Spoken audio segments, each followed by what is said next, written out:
can you imagine coming home to a view like this?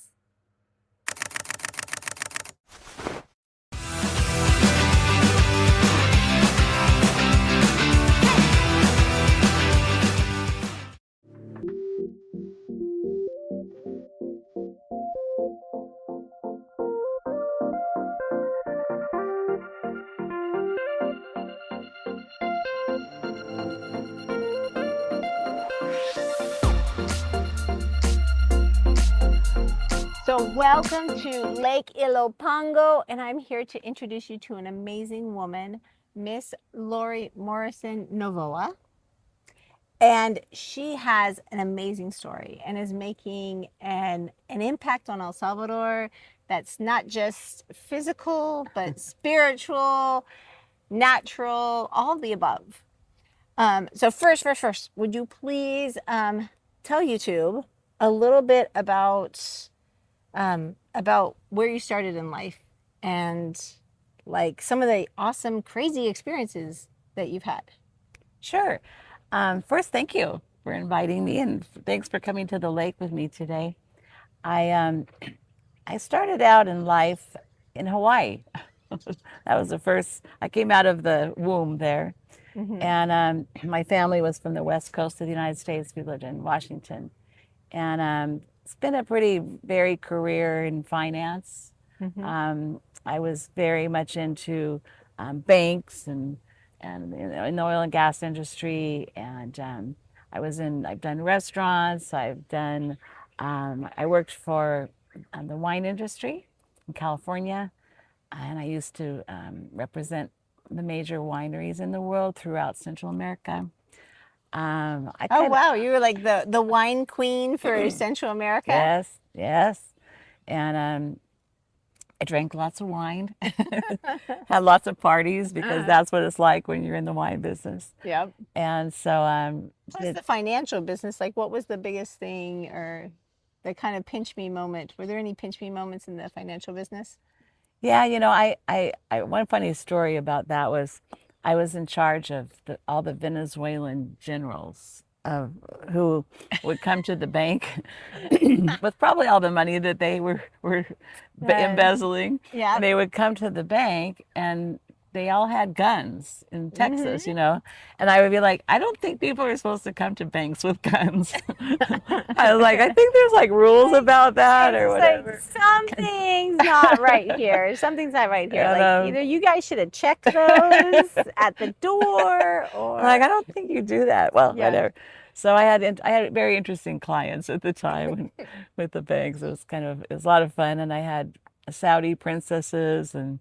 A lot of because in the oil business you would meet Pemex, you'd meet all the oil people, so it was very colorful. Oh wow! In those days, yeah, it was fun. And so those two sides of like the first part of your life, right?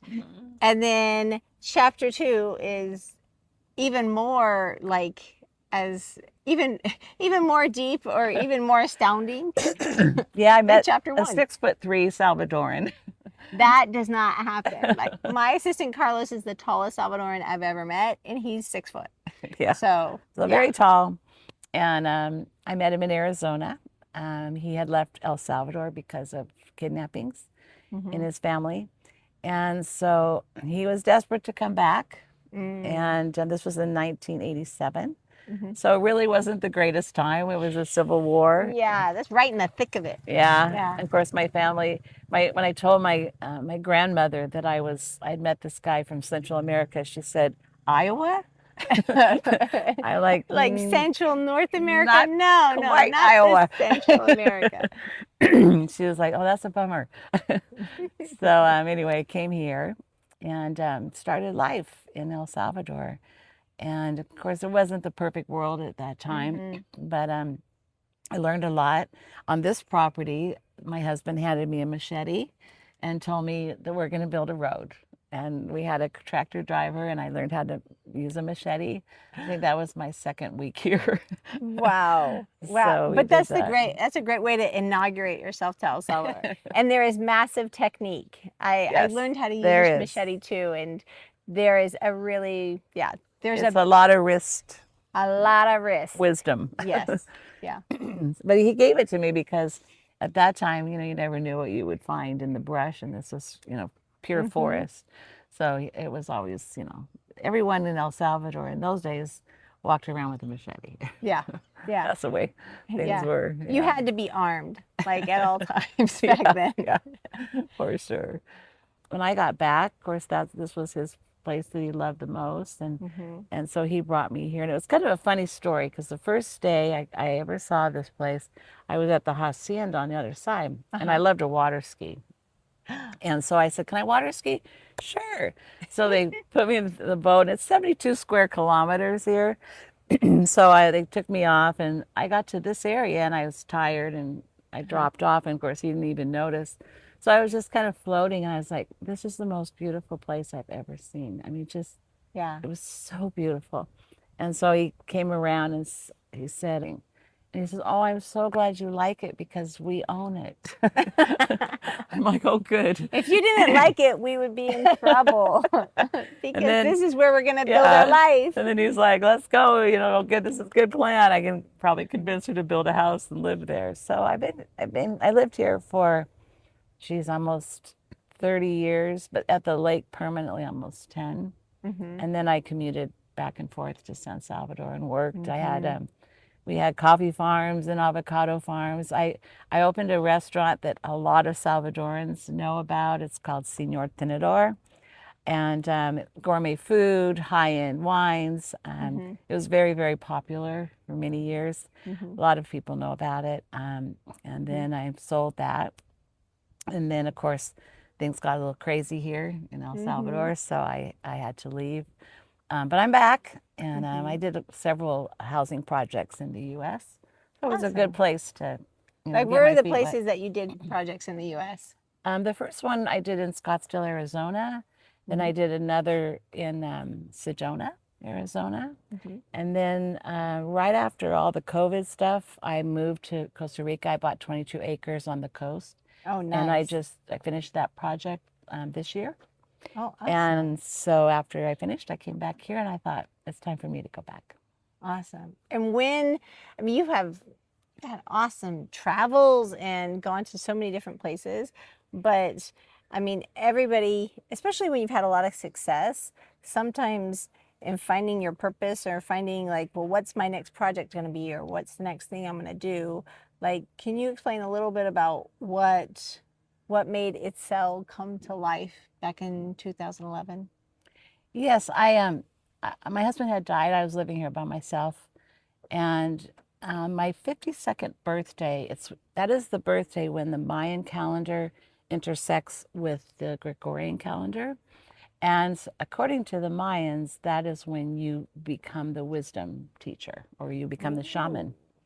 And I didn't know about all those things, but at my home one night, I walked out on the front, Mhm. and a little cloud came and formed above my head, and it rained on me. And I thought, well, that's interesting. It's like Those things a don't happen. personalized shower. And of course, my cook was there, and one of the other helpers, and they're like, "Oh my God, what's going on?" So then we kept seeing all these beams coming down all Mhm. around the property. And we took pictures of them and stuff. We thought this is really weird. Mhm. And then one night I got hit by one of them, and Mm. what it did is it catapulted me into another dimensional space. Mhm. And for 2 years I was kind of stuck there, Mhm. and all I could relate to in the world was through sacred geometry. So it was I love wild. sacred geometry. Mhm. That's so cool. Yeah. And I just had this immediate knowledge of plants and Uh-huh. their medicinal qualities. I'm like, I don't know about plants and medicinal qualities, but I do now.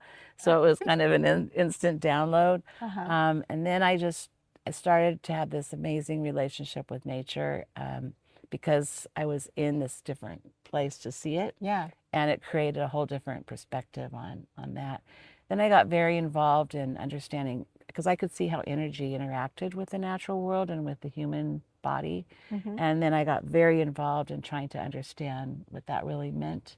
Mhm. The homes that I build them all based on this energetic perception Mhm. that I still have. And then I also create crystal grids in the homes Mm-hmm. so that there's harmony in the homes, that people have the right energy, you know, interpersonal relationships, but then Mm-hmm. also with the natural world. So I think that's why I got so excited about building and creating homes and environments, because I knew from another perspective how Mm-hmm. to integrate that in those environments, how to bring happiness to people in their homes.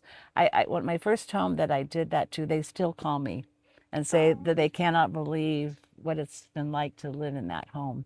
But it's all because of the crystal structures that I put. Uh-huh. So what is when they call you uh, and they say we still love, or this little cute thing happened, or this fun thing little happened and it reminded us of you and how you've blessed our home, like what are their experiences that they're having? Well, a lot of prosperity. Mm-hmm. I build a lot of abundance into the Mm-hmm. homes. You know, one of the things we worry about the most is money. Yep. And that's, where do we fight about it and where do we worry about it? In Mm-hmm. our home. True. So I True build that. a lot of, energy for abundance. People, usually are pretty successful. Mm-hmm. They feel that there's, really a lack of, there's not a lot of scarcity feeling Mm-hmm. in the homes that I design with frequency. And also, I try to create gathering spaces. So, for example, one of my favorite things to do was I put bumblebee jasper in the islands of Mm-hmm. the kitchens, because that's where everybody gets Oh. together. And Mm-hmm. bumblebee jasper is this one stone that's just, it's bubbling and it's fun, and Uh-huh. it creates these beautiful environments. It also attracts people to come together and gather and Uh-huh. enjoy company. So I like creating spaces with the frequency of the crystal that relates to the area of the home. Uh-huh. Obviously, in the bedroom, it's going to be something different, Yep. but that's how I like, working with homes. My home in Costa Rica that I just sold, same thing. The buyer came in and says, my wife just comes into this house and she feels so healthy and alive and all these things. And you're like, what have you done? And I explained Uh-huh. the crystals and stuff. So people don't really know why it feels like that, but they Uh-huh. feel it. They don't Mm-hmm. realize kind of what I've done to it. And that makes sense. I mean, there's a lot of things. It's like electricity. It's like we love to use it, and we know it's there. We don't necessarily need to know how it works or Yeah. how it functions, but we can definitely juice all the benefits of Yes. having electricity Yeah. and in our lives. Very true. Very Yeah. true. And since I see it, I try my best to explain to people, what it looks like, Mm-hmm. and how to, really live a life that understands the natural world and also the frequency and the energy in that world. Because sometimes, like you say, we're just kind of oblivious and we Mm-hmm. don't really think about how could I maybe have a lifestyle that's more in tune or more in that pattern, like the Fibonacci, Mm-hmm. pattern. How do I create a life that's aligned with that? Because when you do that, life is really nice and easy and smooth and flows. And Mm-hmm. so, if I can create spaces for people to live in, then I've bumped them up into a different category of Mm-hmm. frequency, so that they can thrive and they can feel it and Mm-hmm. enjoy life in their homes. Yeah, and that's just it. Like regardless of the success you have, whether it be financially or physically, or anything else in life, or even as a family, some people say, "Well, wow, you raised a bunch of kids that are, really great kids, so you must have been a really great mom." It, but at the end of the day, it's like we're all here on this earth to just leave it a little bit better. Everybody's time, everybody has their own clock. And you're not in control of your clock as much as I'm in control of mine, or anybody else is in control of theirs. So while we're here, why not just make it a little bit better? Yeah, and I think it's the same thing too when you're going to be a developer, which I have Mm-hmm. been, is that I've always said I'm just a caretaker. Okay, the Mm-hmm. title's in my name, the project's mine, I'm the in charge. Um, but when the spirits of the land talk to you, they see you as a person who's come to earth and is here to ensure the beauty and the feelings of nature, and not to be a predator. And, you know, title is just a very governmental thing. It's a word that I don't even embrace because I feel like I'm here to take care of the trees, to take care of the vegetation, to do things responsibly, because I'm just here for a while.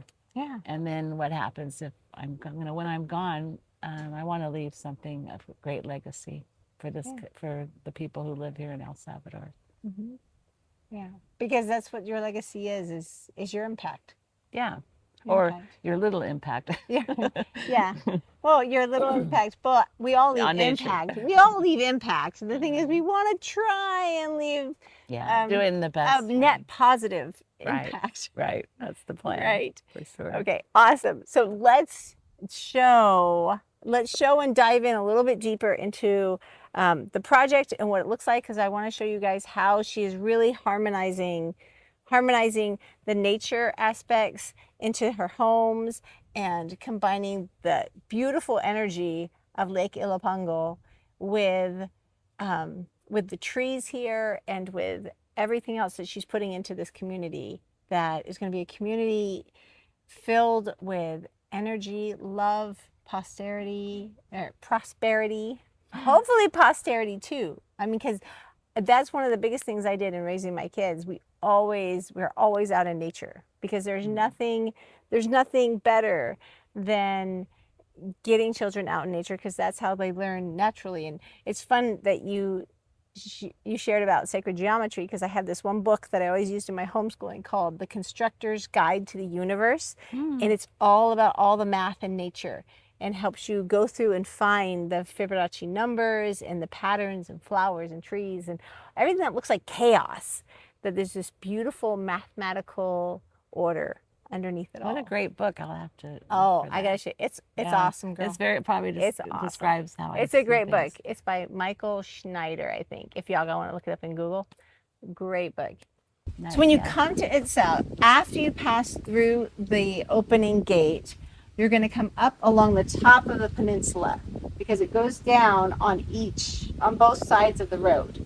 And these are where the lots are going to be. And as you go along the top of the peninsula, you'll come up to an opening, and this is what they're going to find at the opening.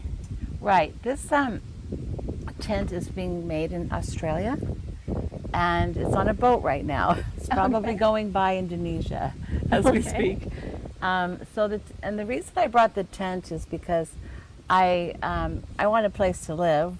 I supervise all of my projects as general contractor, so I live on site. But I also wanted a gathering place for people, because you buy a house in a project and then you don't get to go there, or you don't get to hang out for like a year. So I said, well, this could be a place where we could hang out. Community is really important to me. It's a big part of this project, and why I think people would enjoy coming and to live here, because we're building a community of people. It's not just buying a house and hoping your neighbors are, cross your fingers. Crossing your fingers. I mean, we're building people who want to live in a community. So this is a 5,000 square foot tent. In the center will be the showroom. You'll be able to choose all of the accessories and things that you want in your home. We have a full-time interior designer who will be working with everyone for the furniture and things like that. We also have a person who's in charge of kind of the cultural aspects, coming to El Salvador, helping people adapt to all the little things like you do. Yeah, it's like, and like we should talk. Yeah, we should talk. Well, I'm sure you'll be helping us with that too. So it's after someone buys, then we help them with all the details of moving and getting here, and then working with the designers. I put a really beautiful kitchen in there. I don't want to eat by myself. I want to have all my community with me, and people can come and be there. And then we also have an extra small tent, so if you wanted to come spend one night, just see what the sunsets and sunrises are like, then you'll have a place to stay. So it's kind of a gathering place where you can hang out while your house is being built. That will also, at the same time, we're building a beach club. So you'll be able to use the beach club for the day until your home's finished. And then we also have a marina, and the marina will have boats that you can use and enjoy the lake. So when you buy, it's not like, okay, a year and a half from now, I finally get to enjoy my life there. You can enjoy your life sooner than later. And plus, it's really great to kind of try. Like, that's a big thing for people coming to El Salvador. It's like, well, they come on a visit, but hello, a visit is nothing like living Yes, here. yeah. It's getting used to the intricacies of life here, the culture, how things work. Yeah. And, anyone who comes here, I know you do an amazing job with everybody, but there is a learning curve, and that's why I was lucky. My husband helped me a lot. So yeah, I had my husband to kind of help adapt and learn Mine things. has helped me immensely. Right. So if you don't have the Salvadoran husband, you probably should hook up with someone. If you don't have one like us, then you should probably talk to us so we can help you. So we can help you figure that out. There is a learning curve. Yes. But I adapted really well here. I have had businesses in all of Central America, and I can honestly say that the Salvadoran people are probably the most gracious and caring and accepting people of all of this region. And it was, I missed them, when I had to leave. I just missed those open arms, those big smiles. And, I always tell stories about how, I was here, and when I first got here, and people would just open their arms and say, come to the birthday party tomorrow, and we're getting married on Sunday, and like we just met, but you know how they are. They're just, you just pop in so easily. Yeah. So I love that about El Salvador, but I also they're so loving. So I think it's because they've been through so much. Yeah. That they know just like, okay, this gringa is not intimidating at all. Yeah. Just like, so come on down. Yeah, I love these people, and the town next to here. We've been through thick and thin, the worst and the best. Oh, and the name of the town it's just perfect. It has that perfect synchronicity. It is called Joya Grande, which means the big jewel. Yep, the big jewel of Ilopango. Yeah. And there's just wonderful people there, and I've helped build, the computer centers, and we put our foundation is there. It has an office, and it's just I planted 800,000 trees on this whole volcano, and it's been a great experience, and it's made me feel really like I had a lot of purpose when I lived here. Yeah. I kind of take care of the town, make sure everybody's okay, and they just like they were always took care of me, making sure I was okay. So I think community anymore is probably the most highly sought after things in life. We all go out and make money and prosper, but are you healthy? Are you healthy with your families, and are you living in a healthy environment? Are you with healthy people? And that's one of the things we'll have here is what we call a regenerative intelligence. I have some wonderful people in that world who've joined me to create, food, to grow food in a way that everyone, benefits and is healthy. Also, just a way of seeing life and nature. How do you combine that, and what does that look like? We don't even think about those things. We're thinking about, just a house and survival and things like that, but what do we do beyond that? And I think that what we call regenerative intelligence is taking into consideration all of those things, and then building a lifestyle that you really enjoy with the rest of your neighbors and your family.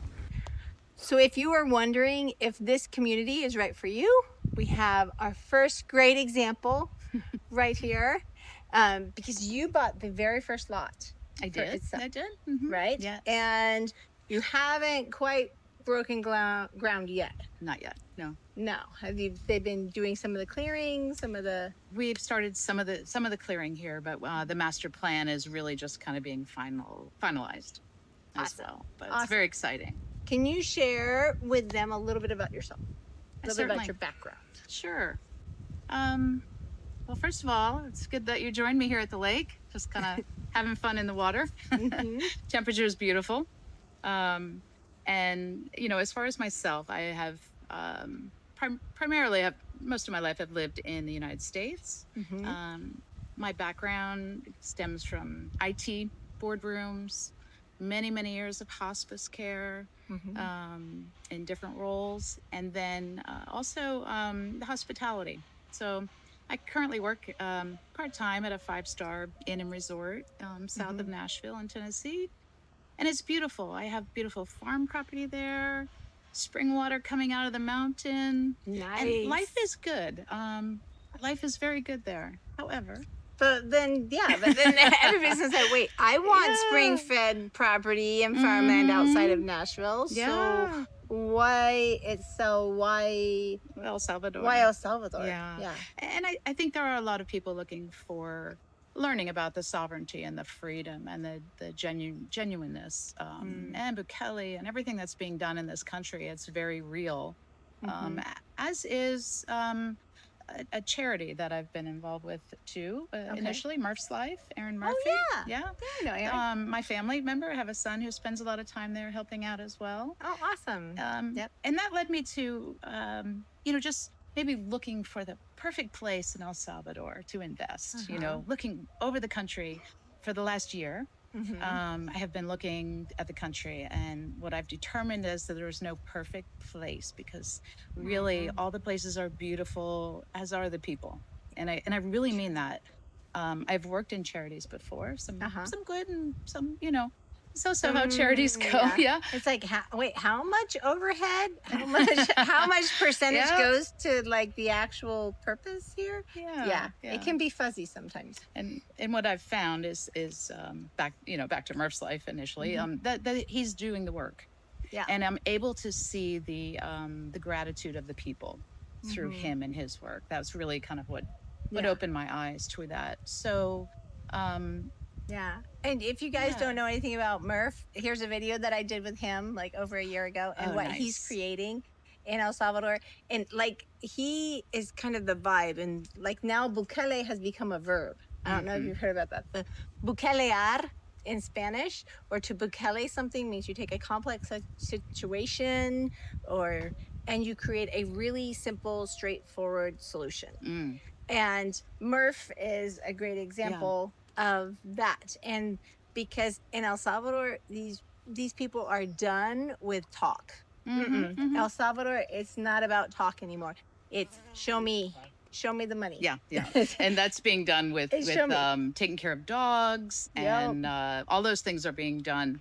So that's kind of a little bit of my background. Now, again, I was trying to find the perfect place here in El Salvador, and there are many. Until I want to say Itzel, this community, Lori Morrison, at the same time, Itzel just found me, is what I like to say.